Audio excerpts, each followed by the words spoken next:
Ayan guys, good morning. Welcome to my vlog. Eto na siya guys. First time na arawan. At tinanggal ko yung trapal. Ayan. At kahapon nagsimula na mag fiberglass dito guys.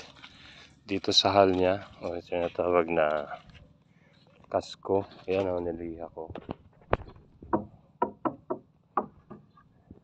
So palikpikan. Ilang cut? Isa, dalawa, tatlo, apat. Yan siya. Tapos dun sa unahan, since ito na yung mahampas ng alon, wala na siyang palikpik. So yun ang ganda ng pagkaka-fiber. One layer pa lang yan guys. So dadagdagan ko pa yan